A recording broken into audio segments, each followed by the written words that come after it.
Estamos de volta conversando com o presidente da Associação Nacional dos Procuradores do Trabalho, Ângelo Fabiano Farias da Costa, sobre a proposta de reforma trabalhista do governo Temer, que agora está aqui no Senado Federal. O senhor falava no bloco anterior sobre a questão da segurança ou insegurança jurídica, tanto do bom patrão, que pode vir a ter problemas com essa questão do controle da jornada, quanto do trabalhador, que no caso de ter um mau patrão, vai ter problemas com a questão da jornada também. O senhor prevê aí grandes disputas trabalhistas, um aumento, inclusive, de causas trabalhistas, ou o senhor prevê reduções? Eu prevejo realmente um aumento de casos trabalhistas, diferentemente do que o governo alega. O projeto está tão gravoso, tão ruim para o trabalhador, que ele vai gerar, sim, um aumento de insegurança jurídica. E eu dou, por exemplo, aquela questão da retirada da necessidade de participação dos sindicatos na homologação das rescisões. O governo e o relator, eles tiraram a possibilidade. Hoje, contratos acima de um ano, para haver rescisão, deve haver a participação obrigatória dos sindicatos. E o relator, ele tirou essa participação. Então, você deixa hoje o empregado precisando receber algum dinheiro a partir de verbas rescisórias, ele fica numa situação de imensa sujeição perante o seu empregador. E ele não vai ter nem o Ministério do Trabalho, nem o seu sindicato representativo para fiscalizar se houve o regular pagamento de verbas. Isso vai gerar uma insegurança jurídica no sistema como um todo. E a partir do momento que você dá poder aos sindicatos para que eles negociem condições de trabalho, direitos abaixo do que está a lei, de modo a você poder renunciar a direitos. Porque, na verdade, hoje o trabalhador já existe a negociação, só que a negociação é entre sindicatos patronais e sindicatos de empregados, para a gente deixar bem claro, de empregadores, né? O que o projeto prevê é a negociação direta entre um trabalhador só e o patrão. Então, a gente pode ter vários trabalhadores de uma mesma área com contratos de trabalho diferentes, é isso? Isso, pode acontecer. Eu vou dar um exemplo aqui. Não são todas as situações que se permite a negociação individual do trabalhador com o empregador. O relator, por exemplo, ele criou a figura da rescisão mútua. Quando há rescisão sem justa causa do empregado, o empregador, além de todos os direitos de férias, 13º e outros direitos, tem que pagar 40% de multa do FGTS e tem que pagar o aviso prévio. E essa figura, como se fosse um comum acordo de ambas as partes, ela reduz a multa para metade, 20%, e também reduz o aviso prévio para metade do tempo, de modo que, como é que 30 dias, poderia ser 15. Mas, numa situação prática, o trabalhador, ele pode ser forçado a assinar determinado documento como se estivesse concordando com aquela demissão, como se fosse um acordo mútuo, e sem haver fiscalização de seu sindicato ou do Ministério do Trabalho. Então, aquilo ali vai gerar, primeiro, o não pagamento de 20% da multa do FGTS, porque ele está premido da necessidade de receber aquelas rescisórias, e também o não pagamento dos outros 15 dias. E outras situações também de compensação de jornada, por exemplo, a jornada 12/36, que é uma jornada que, para nós, é uma jornada que traz uma insalubridade, porque ela supera a jornada normal de 8 horas a 4 horas a mais, ele vai poder negociar diretamente com o seu empregador, inclusive em atividades insalubres, que vão trazer danos à sua saúde. Inclusive que podem ser expostas grávidas, né? E mulheres que estão amamentando também. Isso. O projeto também traz isso, a possibilidade de mulheres grávidas gestantes trabalharem em atividades insalubres a partir de uma emissão de um atestado em que se diga que se ateste que aquela criança não vai sofrer nenhum dano. Mas é algo extremamente perigoso. Então, a nossa preocupação hoje é que a autonomia da vontade, seja do empregado, seja do sindicato, vai prevalecer sobre a lei, de modo que o trabalhador terá, sim, direitos retirados. O senhor acredita que o trabalhador brasileiro... Alguns parlamentares argumentam que a lei atual tutela o trabalhador, né? O trabalhador está meio que preso a essa lei, ele teria condição de fazer uma negociação boa o suficiente. O senhor acredita que a gente já tem esse nível de igualdade aí entre trabalhadores e patrões? Não, nem de longe, Antônia, nem de longe. O trabalhador hoje ele é um hipossuficiente por natureza e ele tem que ser protegido na relação do trabalho. E daí essa questão de você dar autonomia para que o trabalhador ou o sindicato possa fazer praticamente tudo e renunciar a direitos é muito complicado. O sindicato, por exemplo, um trabalhador, digamos que ele trabalha numa atividade insalubre, em que ele teria 40% de direito para receber o adicional. O adicional de salubridade seria 40%, no grau máximo. Uma atividade extremamente gravosa para a sua saúde. A lei, o projeto de lei aprovado, permite que haja um reposicionamento dessa insalubridade, por exemplo, para o grau mínimo, de modo que o trabalhador, ao invés de ganhar 40%, venha a ganhar 10%, como se estivesse no grau de insalubridade mínimo, mas submetido, sujeito a uma insalubridade bem maior. Essa questão, o senhor estava falando da questão das 12 horas trabalhadas. Uma pessoa pode chegar a trabalhar 12 horas todos os dias, durante o mês inteiro. Ele pode fazer 4 horas extras por dia? 55 horas de semana de trabalho por semana, já que a jornada pode chegar a 12 horas? Por esse projeto dá essa margem, sim. Contanto que seja respeitado o repouso semanal remunerado, que isso é uma obrigação constitucional, ele pode, sim, ser obrigado a trabalhar 12 horas todos os dias. De segunda a sexta, por exemplo? De segunda a sexta, por exemplo, sem problema nenhum. Terá. Aí fica a critério da vontade do empregado.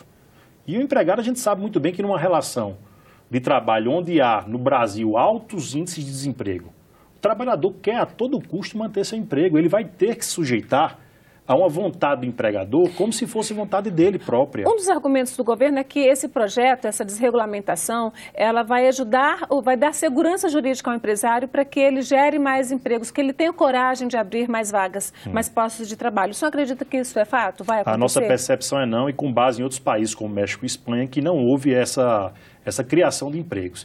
E o que se tem visto com essa reforma que está avançando no Senado, no Congresso, agora está no Senado, é que o que está acontecendo é a migração do vínculo, que vai acontecer a migração do vínculo de emprego a prazo indeterminado, que é aquele que o empregado tem mais direitos, para contratos de trabalho muito mais frágeis, com muito menos direitos, que é o contrato intermitente, que você já falou, que é aquele contrato que o trabalhador não tem a mínima ideia de quanto vai trabalhar, nem quanto vai ganhar por mês. Ele fica à disposição do empregador, podendo trabalhar 1 hora de manhã, outra hora à noite, e daí ele vai receber com base na hora mínima mensal, o que pode dar menos que um salário mínimo. Sim. Da mesma forma que o empregado a tempo parcial, que é aquele que vai ter uma jornada de até 30, 32 horas, vai poder receber o mínimo. E outros contratos precários, como a terceirização, que tem um alto nível de rotatividade, e todo mundo vai passar a ser terceirizado, e o contrato de trabalho temporário. Então, o trabalhador hoje ele vai entrar no mercado sabendo que em determinado período ele já vai ter que sair, porque o contrato dele vai ser com prazo determinado. Sim, e isso vai acabar impactando, meses, né? Vai acabar impactando na própria aposentadoria que tramita também no Congresso Nacional. Ele não vai conseguir atingir os 40 anos de aposentadoria com menos de 50, 55 anos. Então, essa é a nossa preocupação. E o relator, ele fala que traz algumas salvaguardas. Por exemplo, essa questão que você falou, 18 meses. Ele diz que os trabalhadores que são hoje diretamente contratados, no prazo de 18 meses, eles não podem prestar serviços como terceirizados. Mas nada impede que aqueles trabalhadores que são hoje diretamente contratados sejam demitidos, sejam contratados outros terceirizados que não aqueles, ou que aqueles trabalhadores que são terceirizados para a empresa A são terceirizados, são diretamente contratados, passem a prestar serviços para a empresa B. Então, não há qualquer tipo de garantia de que não vai haver demissão. Vocês têm algum estudo? Porque quando a gente fala em terceirização, a gente sabe que as empresas lucram. Se as empresas que terceirizam lucram, e se o contratante, a empresa que contrata, também lucra, alguém pede para que essas duas partes lucrem, porque se ela vai pagar, o trabalhador vai ganhar bem menos para que ela tenha a taxa de lucro dela. Vocês têm algum nível de estudo hoje? A ANPT tem estudos sobre essa questão da terceirização, da migração de contrato? Vocês têm estudos que mostrem já Nós temos estudos, sim, no âmbito do Ministério do Trabalho, também estudos da DIEESE que mostram justamente esses números alarmantes da terceirização, que ganha 30% menos, que trabalha 3 a 4 horas a mais, que se acidenta muito mais, que o tempo de permanência no trabalho, em comparação com o diretamente contratado, é geralmente a metade, enquanto um está em cerca de 3,6 anos, o outro está em algo de 2 e alguma coisa, 2,1, salvo engano. Então, que mostra que o trabalho terceirizado está numa situação muito mais fragilizada. E nós não temos nada contra a terceirização em si. Só entendemos que a terceirização ela não pode ser um mecanismo de fornecimento de mão de obra e de redução de custo da força de trabalho. Alguns parlamentares falaram abertamente na Câmara que a Justiça do Trabalho é desnecessária e é um entrave para a economia do Brasil. Como é que o senhor avalia essa questão de acesso do trabalhador à Justiça do Trabalho? muito me lamenta esses pronunciamentos dos parlamentares nesse sentido, porque penso eu que a Justiça do Trabalho cumpre um papel social importantíssimo e fundamental para o equilíbrio das relações de trabalho.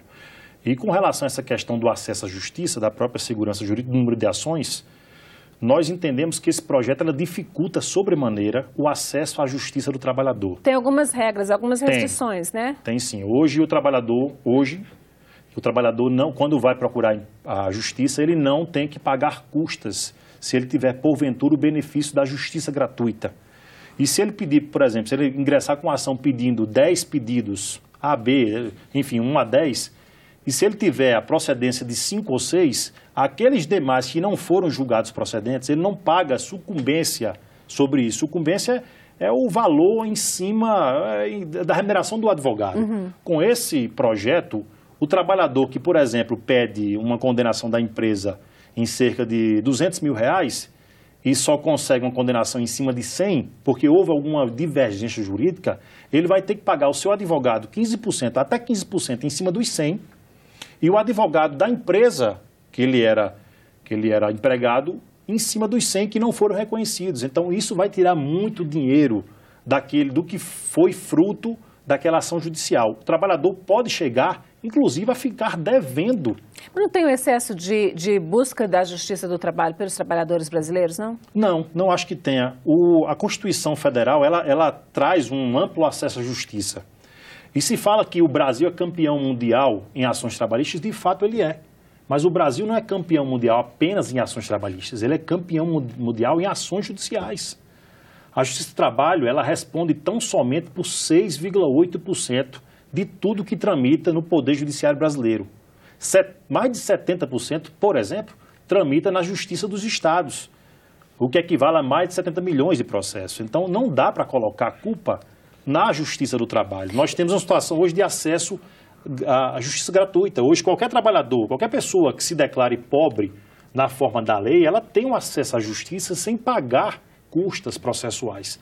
Então, isso facilita, de certa forma, e foi uma opção do Constituinte. Isso não mostra uma desigualdade muito grande entre trabalhadores e patrões, ou entre, no caso da Justiça do Trabalho, e no caso de todo o restante das ações, não demonstra uma confusão legal muito grande no país, não? Não acho, não vejo por essa perspectiva, Antônia. Tá. Eu acho o seguinte, que há um número muito excessivo de descumprimento da legislação trabalhista.